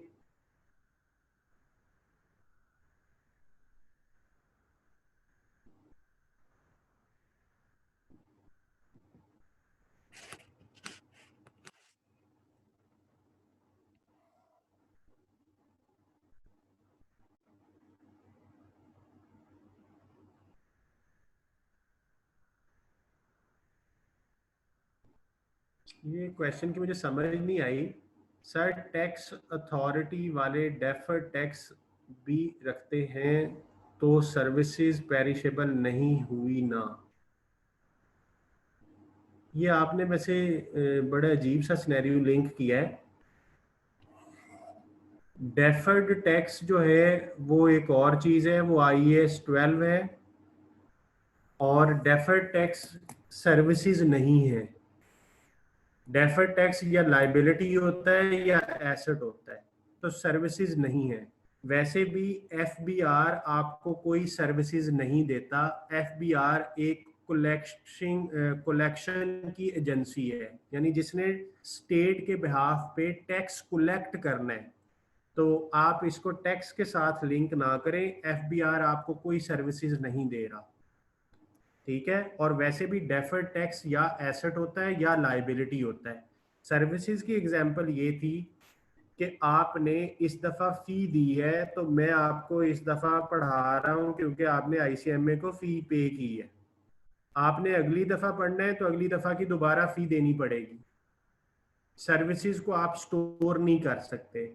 ऑन द अदर हैंड, आपने ये पेन बाय किया, आप इसको जितने मर्जी साल संभाल के रख लें, ये काफी साल चल जाएगा, ये स्टोर हो सकता है। इसी तरह डॉक्टर की ट्रीटमेंट आपने कराई है, सपोज करें दांत में दर्द था, तो आपने डॉक्टर से ट्रीटमेंट ली, डॉक्टर ने आपको ट्रीटमेंट दे दी। अब वो जैसी ट्रीटमेंट मिली है वो खत्म हो गई, और आप इस ट्रीटमेंट को स्टोर नहीं कर सकते कि अगली दफा जब दोबारा दांत में दर्द होगी तो इसी ट्रीटमेंट से फायदा ले लूंगा। आपको दोबारा चेक कराना पड़ेगा, दोबारा ट्रीटमेंट लेनी पड़ेगी।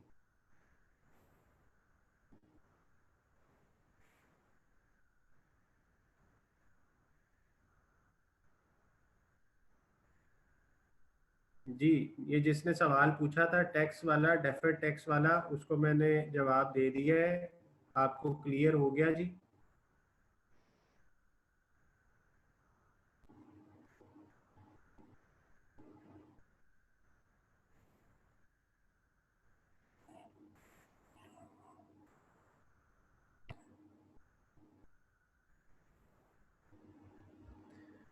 न्यूमेरिक असेसमेंट क्वेश्चन जो है उसका कोई फिक्स रूल नहीं है, लेकिन आम तौर पर जो न्यूमेरिक असेसमेंट क्वेश्चन पूछे गए हैं वो मैं रिपीट कर देता हूँ। समटाइम्स सीजीएस का सवाल आ जाता है, कॉस्ट ऑफ गुड्स सोल्ड का, जिसमें direct material, direct labour, direct expenses, prime cost, overheads, तो वो कॉस्ट बनाने को सीजीएस कहते हैं, उसका सवाल आ जाता है।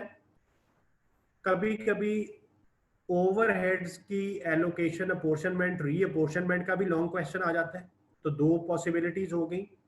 सम टाइम लेबर का लॉन्ग क्वेश्चन आ जाता है, तो तीसरी पॉसिबिलिटी लेबर में वही ग्रॉस वेजेस वगैरह फाइंड करने।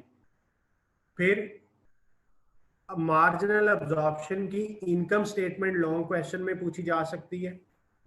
प्रोसेस कॉस्टिंग की कॉस्ट ऑफ प्रोडक्शन रिपोर्ट अक्सर हर स्टूडेंट को आई होती है, लॉन्ग क्वेश्चन। वेरिएंस का क्वेश्चन जो है वो लॉन्ग में पूछा जा सकता है। तो 5-6 टॉपिक बनते हैं, लेकिन आपको आने हैं 3। अब हर स्टूडेंट को वो 3 सेम भी हो सकते हैं, वो डिफरेंट भी हो सकते हैं। तो हो सकता है सीपीआर हर एक को आ जाए, लेकिन लेबर वाला क्वेश्चन हर एक को लॉन्ग में ना आए। कुछ लोगों को ओवरहेड का आ जाए, कुछ को लेबर का आ जाए, और हो सकता है वेरिएंस का क्वेश्चन भी सबको ना आए। तो हमने, इसलिए मैंने आपको जितने भी टॉपिक पढ़ाए हैं ना, मैंने हर टॉपिक लॉन्ग और शॉर्ट दोनों के एंगल से पढ़ाया है, कि एग्जामिनर टॉपिक से स्टूडेंट को आता हो। तो इसका कोई फिक्स नहीं है कि इनमें से ही हमेशा लॉन्ग क्वेश्चन आना है, लेकिन पॉसिबिलिटीज मैंने आपको बता दी। लेबर से आ सकता है, सीजीएस से आ सकता है, ओवरहेड के चैप्टर आ सकता है, मार्जिनल अब्जॉर्प्शन से लॉन्ग क्वेश्चन आ सकता है, प्रोसेस कॉस्टिंग से आ सकता है, और वेरिएंस एनालिसिस से आ सकता है।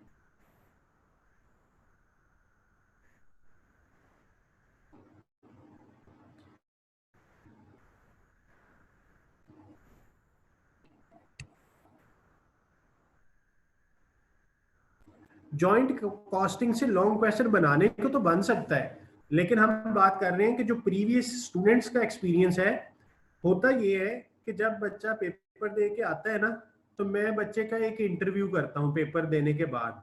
मैं उसको बैठा लेता हूँ, मैं कहता हूँ हाँ बेटा क्या क्या आया था आज। तो मैं उसको जो उसके माइंड में बातें होती हैं ना वो मैं पिक कर लेता हूँ, मैंने उन्हें नोट कर लेना होता है। तो ये मैं आपको सारा अपना पास्ट एक्सपीरियंस बता रहा हूँ। तो पास्ट एक्सपीरियंस में जो नॉर्मली सवाल देखे गए हैं वो ये हैं, लेकिन जॉइंट कॉस्टिंग से आ सकता है, कोई ऐसा मसला नहीं है। इसीलिए मैंने तो हर चीज की पॉसिबिलिटी जहन में रख के ना आपको हर चीज का लॉन्ग और शॉर्ट क्वेश्चन हर तरह से कराया है। और वो इसीलिए करवाया है कि आपने उसे 100% तैयार करना है। आपने बेटा कभी भी सिलेक्टिव स्टडी में नहीं जाना कि इसका लॉन्ग नहीं आता तो मैंने इसके लॉन्ग नहीं करने। अक्सर बच्चे ऐसी मिस्टेक्स करते हैं आपको जितना पढ़ा रहा हूं ना, आपने उतना उसी तरीके से पढ़ना है और आपने तैयारी करके पेपर में पहुंच जाना है, आपको पेपर आता होगा। अच्छा, एक स्टूडेंट ने कहा है कि थ्योरी के लिए दोनों टेक्स्ट बुक यूज करें। बेटा इतना टाइम स्टूडेंट के पास नॉर्मली होता नहीं है, तो आप ऐसा करें कि थ्योरी के लिए ना एक बुक यूज करें और वो कैपलान काफी है। हाँ, आप न्यूमेरिक करना चाहते हैं तो आप बीपीपी की टेक्स्ट बुक के न्यूमेरिक भी कर लें, लेकिन थ्योरेटिकली पढ़ने में आपके पास इतना टाइम नहीं होगा, तो आप उसको एटलीस्ट एक बुक से करें, जिसको मर्जी। कुछ लोगों को कैपलान से अच्छी समझ आती है, वो कैपलान पढ़े। अगर किसी को बीपीपी से अच्छी समझ आती है तो वो बीपीपी पढ़ ले, कोई इशू नहीं है। इसके अलावा आप जर्नल भी पढ़ सकते हैं, लाइक गूगल से सर्च कर लिया, किसी और बुक से देख लिया, तो वो भी हो सकता है। लेकिन मैंने आपको शुरू में ही बता दिया था कि अभी आप वॉन्डरिंग ना करें, खुद से ना ढूंढे चीजें। आप एक चीज रेडीमेड मिली हुई है उसको पढ़ लें बस, तो कैपलान काफी है। एक से ही पढ़ लें तो ठीक है।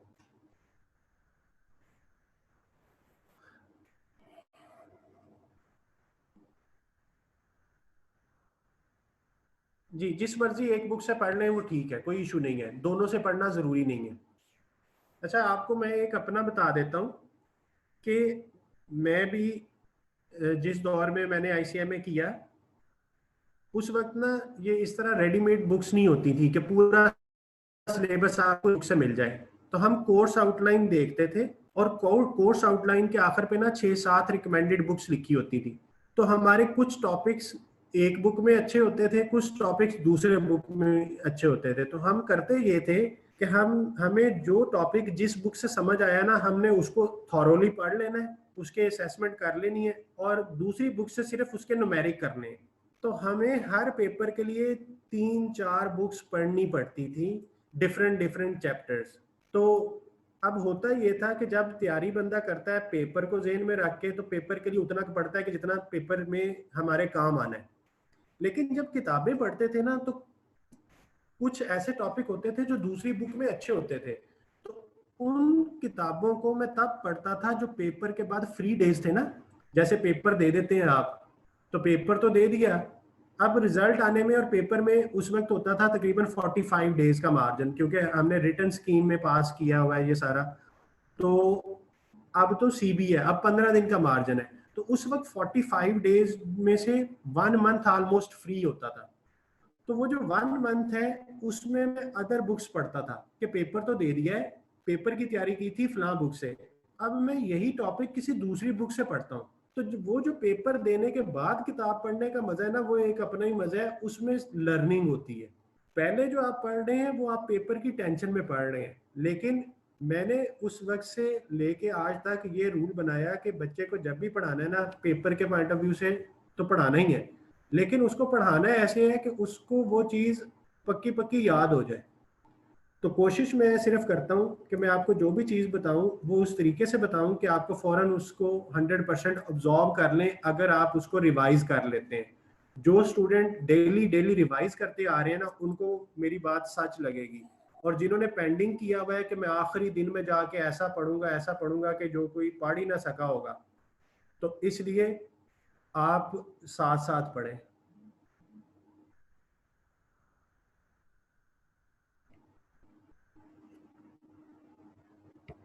अच्छा, एक स्टूडेंट ने कहा है,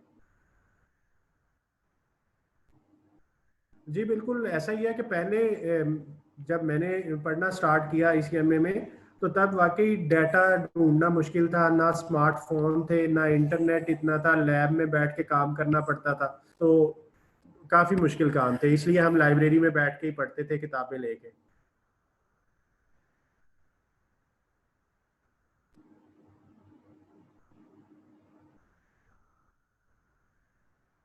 अच्छा, एक स्टूडेंट ने कहा है सर आपका सीएमए कंप्लीट है। मैं तो समझ रहा था कि आपने एफसीएमए स्पेशलाइजेशन की है। जी बेटा, बिल्कुल मेरा सीएमए कंप्लीट है, और 2011 में मैंने क्वालिफाई किया था, फिर मैं एसोसिएट मेंबर बना, और 2017 में मैं फेलो मेंबर बन गया। वो जो एसीएमए के 5 साल बाद फेलोशिप मिलती है ना, ये वो है। ये जो मेरे नाम के साथ आपको FCMA लिखा नजर आ रहा है, this is fellow cost and management accountant. ये आपके सब्जेक्ट वाला FCMA नहीं है।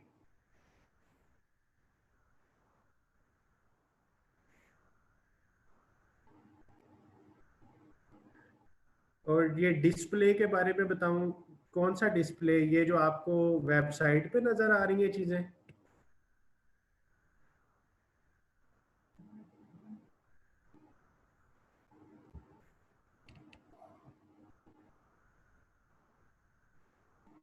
अच्छा, मैंने कितने सालों में किया?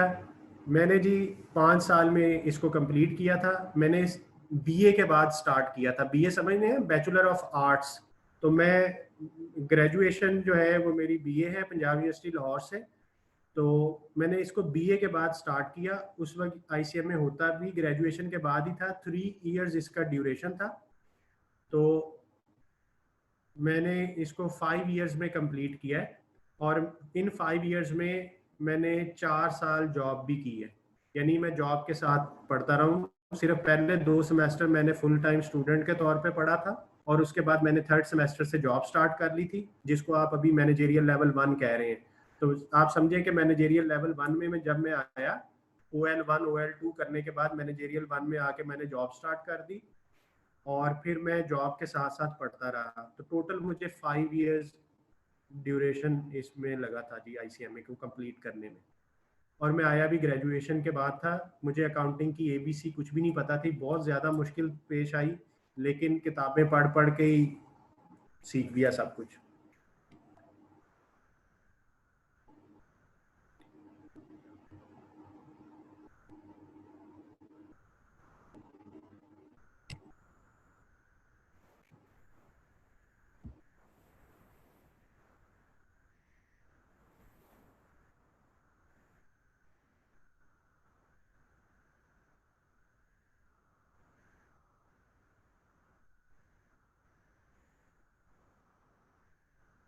जी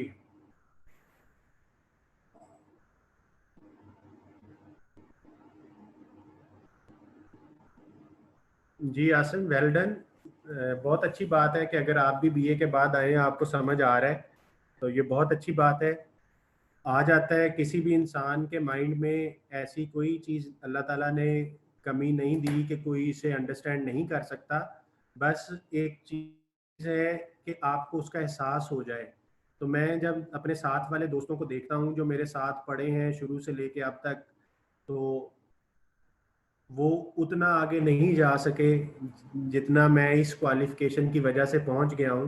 तो आप भी इंशाल्लाह आप अपने कैरियर को बना सकते हैं। यहाँ पे वही लोग ज़्यादा कामयाब होते हैं जिनको ये एहसास हो जाए ना कि मैं पहले अगर मेहनत नहीं कर सका, तो मैं अब मेहनत करके अपने उन दोस्तों में शामिल हो जाऊंगा जिन्होंने मेडिकल या इंजीनियरिंग करके एक अच्छा लाइफस्टाइल गुजारना था। तो आप ये सिर्फ अकाउंटेंट बन के उनसे भी अच्छा लाइफस्टाइल गुजार सकते हैं। और मैं उनमें से मतलब एक हूँ कि जिसको ये एहसास हुआ कि मैंने अगर FSC में बहुत अच्छे नंबर हासिल नहीं किए, तो मुझे अब आगे पढ़ना चाहिए। तो आगे पढ़ने के लिए जो है, मुझे क्या करना है कि मैं भी उन लोगों के साथ शामिल हो जाऊं जो अच्छी इंजीनियरिंग कर रहे थे या जो डॉक्टर बन रहे थे। तो मेरा लाइफस्टाइल भी ऐसा होना चाहिए। तो ये एक विल है, अगर आप में क्रिएट हो जाए तो इस क्वालिफिकेशन से अच्छी चीज कोई नहीं है।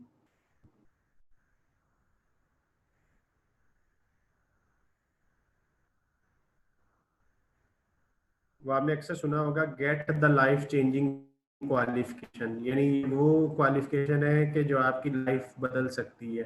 तो बहुत सारी ऐसी लाइव एग्जांपल्स मौजूद हैं।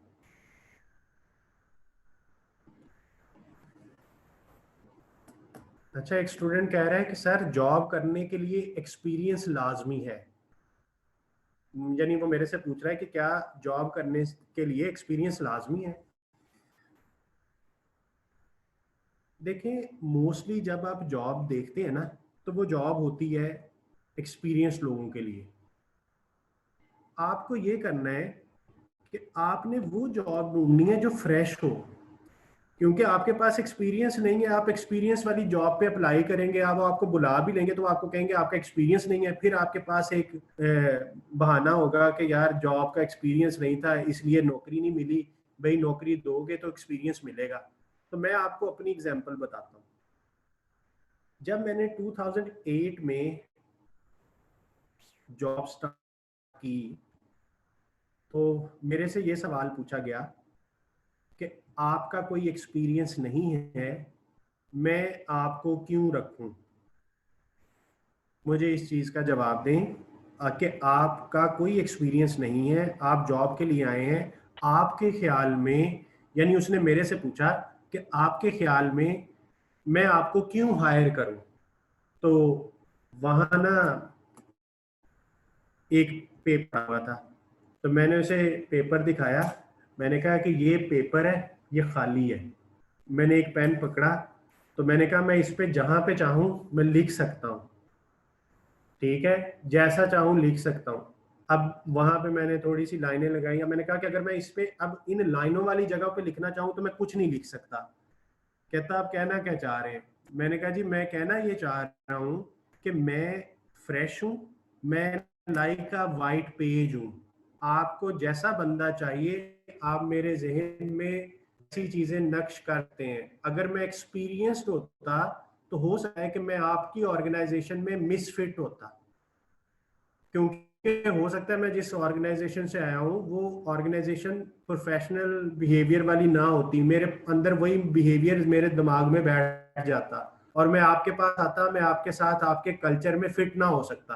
तो इसलिए मैं जस्ट लाइक अ वाइट पेपर, आप जिस तरह का प्रोफेशनल मुझे बनाना चाहते हैं आप बना दें। तो उसको मेरा ये जवाब बहुत अच्छा लगा और उसने कहा कि आपने ज्वाइन कब से करना है। मैंने कहा बेशक कल से करा लें, क्योंकि मैं तो फ्री था। तो इसलिए आप उस ऑर्गेनाइजेशन को ढूंढें जहां पे फ्रेश की रिक्वायरमेंट हो, या आपके पास फिर लॉजिक कोई ऐसी हो कि आप अगले बंदे को कन्विंस कर लें, क्योंकि जो प्रैक्टिकल काम है ना वो आपको आ जाएगा, वो कोई इतना मसला नहीं है। जी बिल्कुल, मैंने 4 साल साथ साथ जॉब की है आईसीएमए के साथ ही। थर्ड सेमेस्टर का स्टूडेंट था जब मैंने जॉब स्टार्ट कर ली। वैसे मेरा ये मशवरा है आपको कि जब तक आप अफोर्डेबल है ना, आप जॉब स्टार्ट ना करें। अगर आपके पेरेंट्स या आपका कोई ऐसा सोर्स है कि आप अपनी स्टडीज को सपोर्ट कर सकते हैं, तो फिर आप पहले पढ़ लें। सारी उम्र जॉब ही करनी है बाद में, क्वालिफिकेशन लेट हो जाती है। यानी अगर मैं जॉब के बगैर करता तो मैंने विद इन 3 इयर्स कर लेना था। मैंने जॉब की ज़रूरत थी मुझे, तो मैंने जॉब की। जॉब के साथ साथ जब आपने पढ़ा तो फिर उस तरह से काम नहीं हो सका। तो इसलिए आपको रिकमेंडेशन ये है कि मैक्सिमम जितना आप बगैर जॉब के पढ़ सकते हैं ना पढ़ लें। नॉर्मली होता ये है कि जब बच्चा पाकिस्तान में ग्रेजुएट या मास्टर के बाद मजीद पढ़ता है ना, तो पेरेंट्स कहते हैं अब तुमने पढ़े जाना है, अब हमने तुम पे ही पैसे लगाई जाने हैं। तो इसलिए ग्रेजुएशन और मास्टर वाले लोगों को ना जॉब करनी पड़ जाती है। लेकिन जो बच्चे एफएससी के बाद ज्वाइन करते हैं ना, जब से आईसीएम में एफएससी के बाद हुआ है, ये उन लोगों के लिए तो गोल्डन टाइम है। उनमें एनर्जी भी ज्यादा होती है, उनको पढ़ने की आदत होती है। वो आईसीएमए में आते हैं, वो पहली पहली अटेम्प्ट में 4 सालों में वो वैसे भी क्वालिफाई करके फारग कर देते हैं इसको। तो इसलिए वो लोग तो आसानी से पढ़ सकते हैं। जो ऑलरेडी बीकॉम या एमबीए के बाद आते हैं उन बेचारों को थोड़ी सी बातें सुननी पड़ती हैं घर वालों से कि भाई अब तुम नहीं पढ़ी जाना है, तो उनको जॉब कर लेनी चाहिए अगर ऐसी बातें सुनने को मिले। अदरवाइज जब तक अफोर्ड कर सकते हैं तब तक आपने उसको पढ़ना है।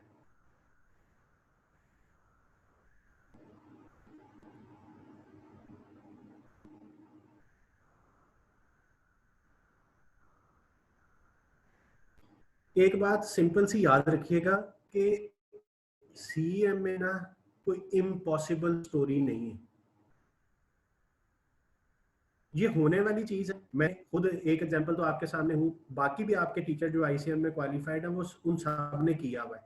ये जो बातें हैं ना कि पास नहीं करते, ऐसा नहीं होता। आप खुद पेपर दिए होंगे जिसने, तो उसको पता है कि पेपर दे के पता चल जाता है कि मेरा पास होने वाला पेपर है कि फेल होने वाला। हाँ, ये बहाना जरूर होता है कि ये आईसीएम में मुश्किल है, पास तो होता ही नहीं है, बड़े थोड़े लोग पास होते हैं। तो ऐसे बहानों से बचना है। आपने अपनी मेहनत करनी है, पेपर देना है, और आपको अपनी असेसमेंट पता होगी ट्रू एंड फेयर कि आप पास हैं या फेल हैं। आप जिन्होंने पेपर अभी नहीं दिया वो अभी देंगे तो उनको पता होगा। कि यार ये होने वाली चीज़ है, ये इम्पॉसिबल नहीं है। तो जो लोगों से आप कहानियां सुनते हैं ना, ये मुश्किल है, ये नहीं, उसकी वजह यही है कि लोग कंसिस्टेंट नहीं होते। आप कंसिस्टेंसी के साथ मेहनत करें, कोई मसला नहीं है, आप क्वालिफाई कर सकते हैं।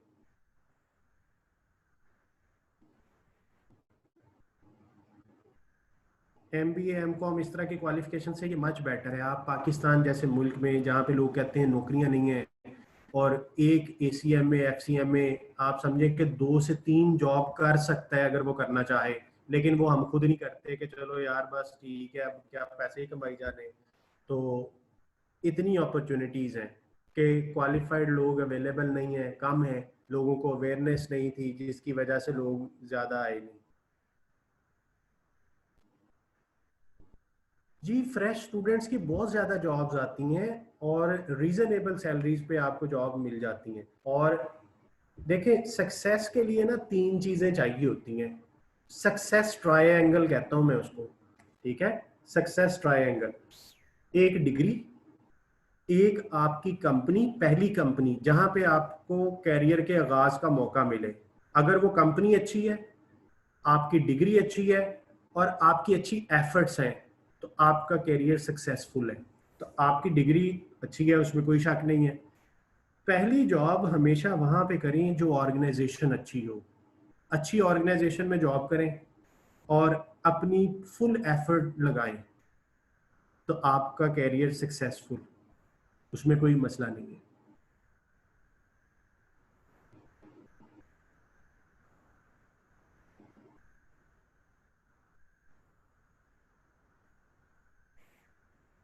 बाकी अच्छी की डेफिनेशन हर बंदे की डिफरेंट होती है। हो सकता है कोई बंदा अच्छी सैलरी 50,000 को कहता हो, कोई लाख को अच्छी सैलरी कहता हो। तो वो अच्छी की कोई फिक्स डेफिनेशन नहीं है। लेकिन आप इन सिंपल वर्ड ये समझें कि आपका अपना गुजारा स्टार्टिंग में बहुत अच्छा हो जाएगा। फिर उसके बाद जैसे जैसे आप मेहनत करते जाएंगे, ऑर्गेनाइजेशन को फील होगा कि इस बंदे की वजह से हमें कोई फायदा हो रहा है, तो वो डेफिनेटली आपको उसका अच्छा पे करेंगे।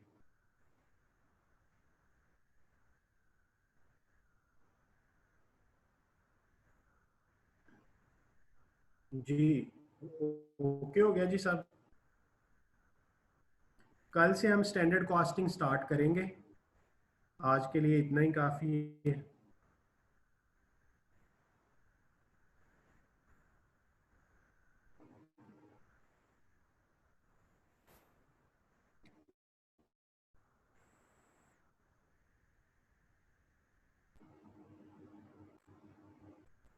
जी, बाहर के मुल्कों में भी अच्छी डिमांड है, कोई शक नहीं है। डिमांड आपके नॉलेज की होनी है। देखो, मैं FCM में हूँ ना, अगर मुझे पढ़ाना ना आए, मैं आपको सेटिस्फाई नहीं कर पा रहा, तो आपको मेरे से क्या फ़ायदा है। आप एक सिंपल सी बात याद रखिएगा कि आपकी वजह से अगर कोई बेनिफिट किसी को हो सकता है ना, दिस इज द वर्थ। तो अगर बाहर जाएंगे, आपको, अक्सर लोग समझ लेते हैं कि एक डिग्री आ जाए ना तो शायद उस डिग्री की वजह से ही मुझे सब कुछ मिलेगा। आपका पर्सनल एटीट्यूड, आपका नॉलेज, स्किल्स, ये चीज़ें भी देखी जाती हैं डिग्री के साथ साथ। तो आप को मैंने बड़ी अच्छी एग्जांपल दी है कि अगर मैं FCM में हूँ तो मेरे FCMA का आपको कोई फायदा नहीं है अगर मैं आपको नहीं पढ़ा पा रहा। तो मुझे अपना काम आना चाहिए। तो जो भी काम आप करें, वो काम अगर आपको आता है तो फिर कोई मसला नहीं है। आप पाकिस्तान में हो, पाकिस्तान से बाहर हो।